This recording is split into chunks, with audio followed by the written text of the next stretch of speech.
بسم اللہ الرحمن الرحیم۔ السلام علیکم، میں ہوں حسن شام ایک بہت ہی اہم ویلاگ کے ساتھ۔ سب سے پہلے آپ سے گزارش ہے میرے چینل کو سبسکرائب کریں، ساتھ لگے بیل آئیکن پر ضرور پریس کریں، ویڈیو کو لائک کریں، شیئر کریں۔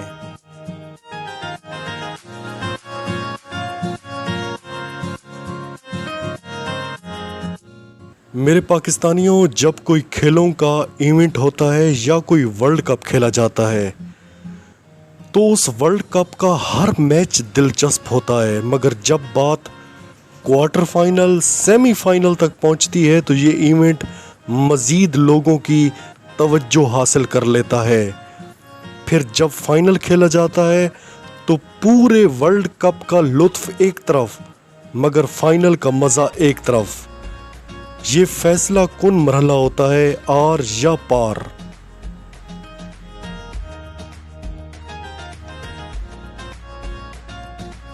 پاکستان کے حالات بھی اس وقت فائنل راؤنڈ میں پہنچ چکے ہیں۔ دیکھیں، عمران خان جیسے لیڈر بار بار پیدا نہیں ہوتے۔ عمران خان کو یہاں تک پہنچنے میں بہت وقت لگا ہے، اس نے بہت جدوجہد کی ہے، ورنہ یہاں تو لوگ سیاست میں انٹر ہوتے ہیں اور اقتدار کی کرسیوں تک پہنچ جاتے ہیں، مگر اس شخص نے 22 سال تک جدوجہد کی ہے۔ اگر یہ شخص راستے سے ہٹا دیا جاتا ہے تو پھر میرے پاکستانیوں، یہ ملک خطرناک اور بھیانک صورتحال اختیار کر جائے گا جس کا ہم سوچ بھی نہیں سکتے۔ عمران خان پر جو دہشت گردی کا مقدمہ درج کیا گیا ہے، اس پر پوری دنیا کا میڈیا بھڑک اٹھا ہے۔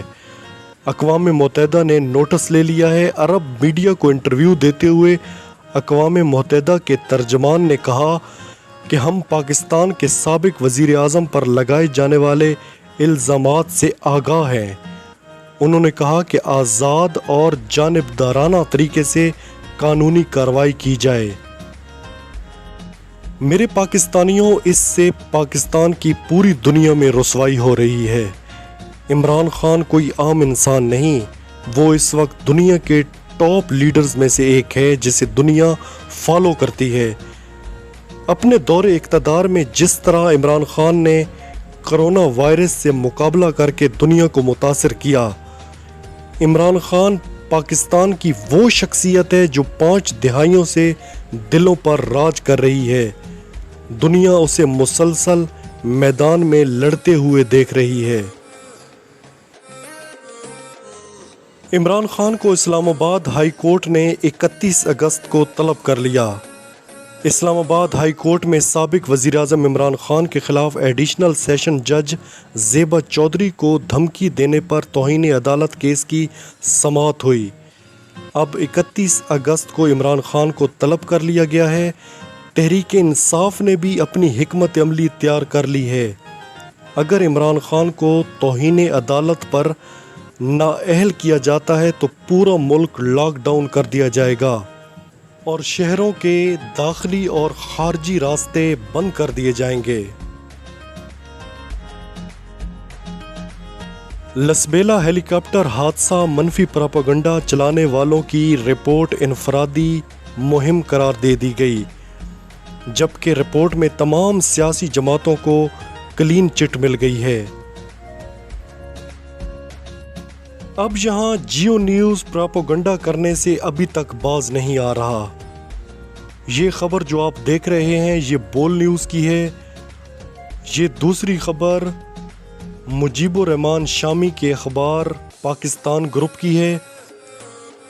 یہ خبر آج نیوز کی ہے۔ اب دیکھیں جیو نیوز نے جو خبر دی ہے وہ یہ ہے، یعنی شہدا کے خلاف جو مہم چلائی گئی اس میں تحریک انصاف کے لوگ ملوث ہیں۔ ایک طرف صحافیوں پر تشدد جاری ہے، انہیں بے لباس کر کے مارا جا رہا ہے۔ پاکستان کے 2 بڑے چینلز ARY اور بول نیوز کی نشریات ملک بھر میں بند کر دی گئی ہے،